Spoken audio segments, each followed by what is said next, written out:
Kemudian dari sisi null safety, jadi ketika program Java itu error karena variabelnya mungkin null, dan itu akan berpengaruh fatal. Aplikasinya bisa error dan ngedown ya. Kalau di Kotlin dia enggak, dan sudah tersedia fitur bawaan untuk mendeteksi hal tersebut. Kemudian dari sisi static member, di Java itu ada, tapi di Kotlin itu nggak ada istilah static member.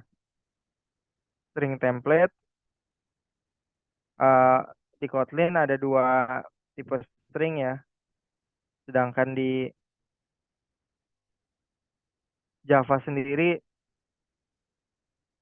expressionnya tidak support eh, yang disupport oleh Kotlin. Jadi memang terpisah. Wildcard itu tersedia di Java, sedangkan tidak tersedia di Kotlin.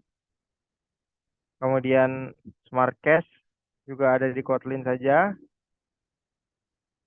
Kemudian no check exception eh nggak ada ya di Kotlin, sedangkan di Java itu harus dicek dan seterusnya. Nah, kalau tadi itu bahasa untuk memprogram logic dari Android, native Android. Nah, untuk bisa mendesain dari Android apps itu menggunakan bahasa pemrograman user interface-nya yaitu XML. Meskipun XML-nya sendiri itu dibantu generate oleh sistem, teman-teman bisa serta-merta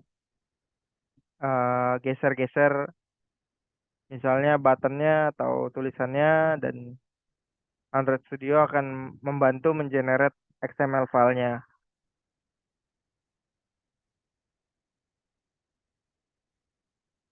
Nah, kalau mungkin teman-teman masih pengennya ya ngoding meskipun bikin UI, ya XML sendiri ini bisa di coding juga ya, karena basisnya sama juga seperti baris-baris selain code pada umumnya. Berikut adalah tampilan dari desainer Android Studio. Jadi teman-teman bisa drag and drop komponen-komponen UI yang dibutuhkan. Ini tadi tampilan UI-nya. Nah, di balik itu ada versi codingnya dengan bahasa pemrograman XML. Jadi kalau teman-teman lebih suka ngulik dari XML-nya, boleh juga. Mungkin ada penyesuaian-penyesuaian minor bisa dilakukan di XML ini. Oke, selain Android Studio, bagi teman-teman yang ingin mengembangkan aplikasi iOS, bisa menggunakan Xcode. Jadi Xcode sendiri merupakan official integrated development environment dari Apple, dan di dalamnya Xcode berfungsi untuk melakukan develop, test, dan distribute ke Apple platform. Jadi teman-teman metode kerjanya agak beda kalau di Xcode, sekaligus juga connect ke Apple platform ya untuk distribusi ataupun naruh aplikasinya di App Store. Untuk Xcode, logic bahasa pemrogramannya dia berbasis Swift, sedangkan untuk user interface-nya menggunakan Swift UI. Jadi cukup mudah ya dihafalnya, Swift dan Swift UI. Berikut tampilan dari Xcode. Teman-teman yang punya handphone iPhone bisa mencoba memanfaatkan karena di sini di Xcode ini mengharuskan pengetesannya di iPod, di iPhone ya, bukan di emulator gitu. Nah, ini sebelah kanan tampilan dari desainnya, sebelah kiri ini yang Swift UI-nya. Nah, klaim dari iOS sendiri, dari Apple sendiri bahwa UI-nya mereka itu lighter dan faster.